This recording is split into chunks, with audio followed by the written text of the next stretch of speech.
Imagine this. It's 100 degrees outside. The power just went out. No air conditioning, no fan. And your fridge is slowly warming up. What do you do next? This isn't just uncomfortable. It can turn into a serious emergency fast. Heat exhaustion, dehydration, and spoiled food are real threats when the grid fails during a heat wave. This kind of heat turns homes into ovens, and the clock starts ticking the second the power cuts out. Welcome back to Prepare for SHTF. In this video, I'll walk you through step by step how to survive a summer blackout, how to stay cool, stay safe, and stay ahead of the danger.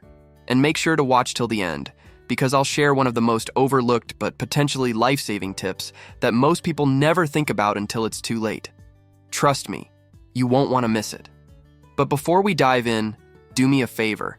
Share this video with a friend or loved one. Someone you care about might be just one blackout away from serious trouble. All right, let's dive in.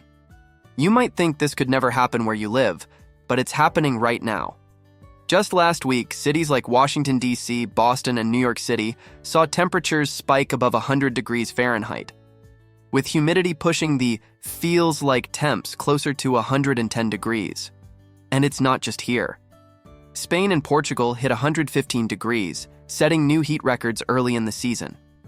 Back here in the U.S., parts of the Southeast already declared power emergencies, warning that the grid may not handle the extreme demand from millions of AC units running at full blast. If it happened once, it will happen again. And when the power goes out during this kind of heat, your home can become a dangerous trap. That's why having a plan in place before the grid goes down is no longer optional. It's essential. When the power goes out during a heat wave, keeping your body temperature down becomes your top priority. You won't have air conditioning, but there are still plenty of ways to stay cool if you prepare ahead and use what you've got. Start by blocking out the sun. Close your blinds or blackout curtains. If you don't have those, use aluminum foil or reflective car windshield shades on the windows that face the sun. This step is especially helpful if the blackout is expected to last more than a few hours. Blocking radiant heat can keep your home from turning into an oven as the sun beats down day after day. Next, focus on cooling your body directly. Dampen a washcloth or t-shirt and place it on your neck or shoulders.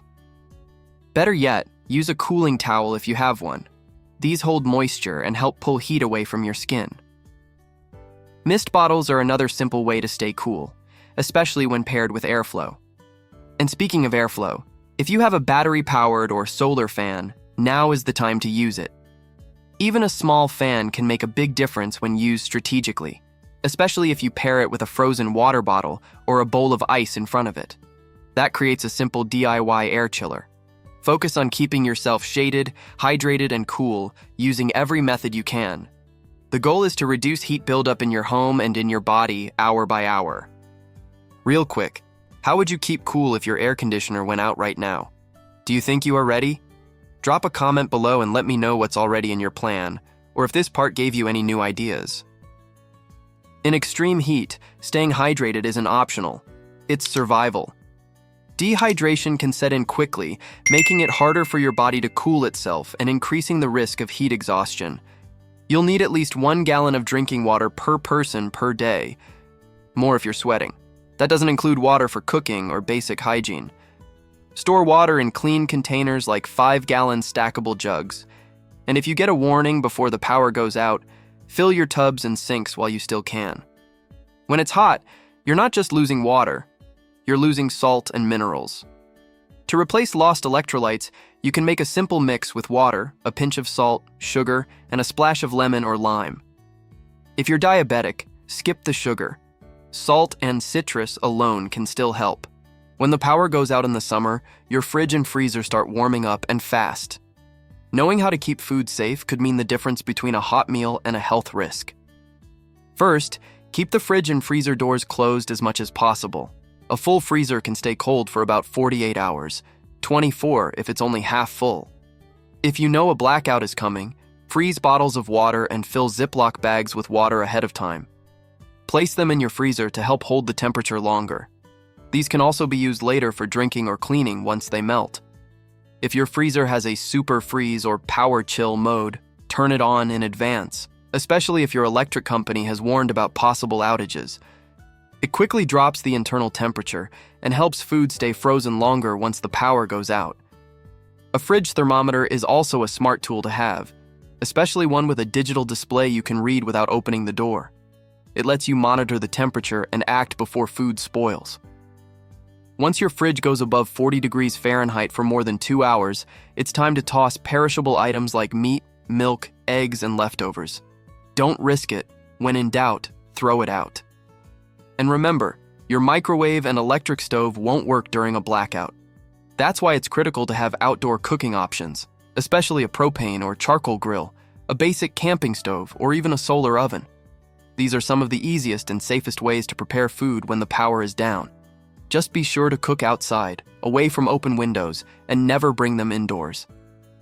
If your home becomes dangerously hot and you have a vehicle with working AC, it can be a lifesaver, literally. Cars can give you a break from the heat, especially during the hottest part of the day when indoor temps are peaking. If it's safe to do so, sit in your car with the engine running and the AC on. Even 15 to 30 minutes can help lower your body temperature, reduce the risk of heat exhaustion, and buy you time to cool off. Just make sure the car is parked in a well-ventilated area, never in a closed garage. And don't run the engine too long if gas is limited. Use it strategically. That's why it's a good habit to always keep your gas tank at least half full.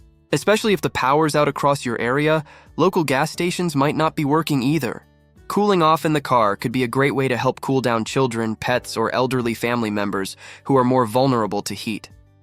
Just remember, never leave anyone inside a vehicle unattended.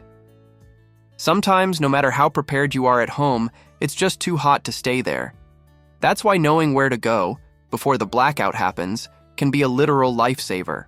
Most cities and counties have designated cooling centers during extreme heat events. These may include libraries, senior centers, churches, community centers, or even school gyms. Some local governments also partner with nonprofits to provide temporary relief shelters. Keep a short list of locations near you that are likely to have working air conditioning even during blackouts, like large chain stores, malls, or grocery stores. Some may have solar backup power or be located on priority grids that are less likely to lose electricity. If you have pets, double-check which cooling centers allow animals. In some cases, pet-friendly shelters or mobile cooling buses are set up, but it varies by location. And don't wait until you're overheated to leave.